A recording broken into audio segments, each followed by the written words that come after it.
いつもご視聴いただき誠にありがとうございます。釣りって学べるです。今回は世界的にポピュラーなリーダーとラインの結節方法、オルブライトノットを解説いたします。概要、解説あり、解説なしの3つのバージョンでお届けいたします。動画にチャプターをつけておりますので、その時のご活用シーンに合わせてご利用ください。オルブライトノットの結論です。世界中に普及している方法。太さの異なるラインを結び合わせる。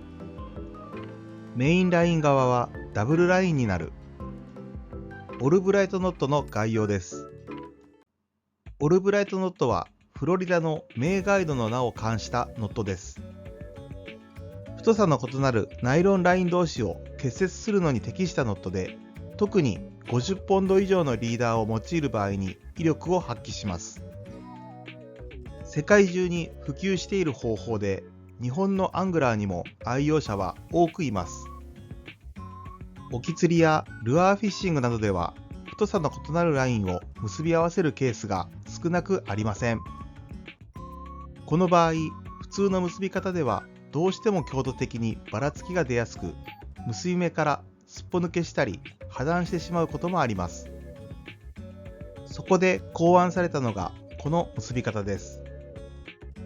メインライン側はターゲットや状況次第でダブルラインになることもありますが、この場合は巻きつけるラインが折り重なりやすいので丁寧に巻きつけましょう。最後にリーダーの先端を熱してから潰し、釘の頭のような形にしておけば抜け防止対策もバッチリです。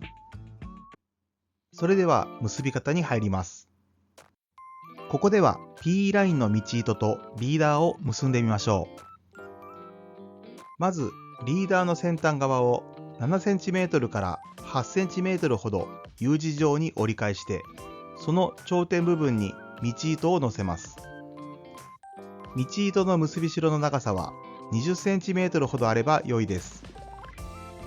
道糸とリーダーとの交差部分がずれないように指で軽く押さえて、道糸の先端側をリーダーの U 字の頂点の方に向けて一巻きします。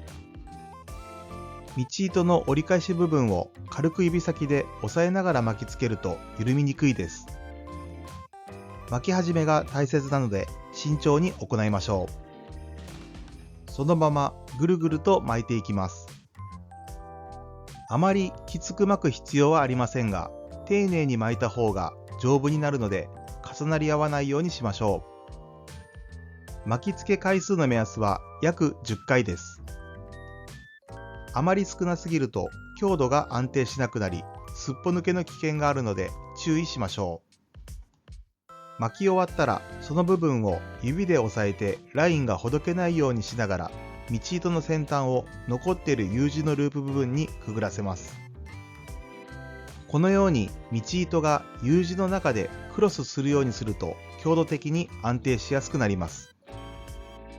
道糸の先端側を軽く引いてたるみを取った後、リーダー側の2本と道糸側の2本を持ち、左右からじわじわと強く引き締めていきます。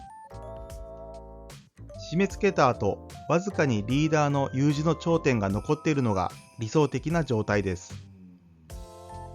リーダーの余分を引くと、この U 字が巻きつけた道糸の中に入ってしまうので注意しましょう。オルブライトノットをしっかりと確実に結ぶために最も大切なことが、道糸を巻きつけた後の締め込みです。中途半端な締め方では、大物がヒットした瞬間にあっさりとすっぽ抜けてしまうことがあります。また、リーダーに道糸を巻きつけるときにできるだけ重ならないようにしましょう。丁寧に巻き付けを行うことで見た目に美しくなり、強度的にも安定します。美しいノットは強度にも優れると心得ましょう。通常はこの段階までで完成としても良いです。大物狙いなどでノット部をさらに頑丈にしたい場合はエンドドットを施します。道糸の先端の残りをリーダー側に折り返して2回巻きつけます。道糸先端を徐々に引っ張りながら道糸の本線側に結び目を移動させます。さらに引き締めると、結び目が U 字の頂点より道糸側にずれてきます。最後に強く締め上げて余分をカットします。リーダー側も余分をカットします。さらにリーダーの先端をライターで熱してから潰せば、すっぽ抜け対策にも効果的です。熱するときは他の部分を焦がさないように注意しましょう。ここから一緒に結んでみましょう。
今回の授業は以上となります。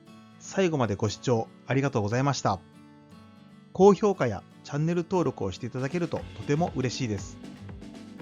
また次回の動画でお会いしましょう。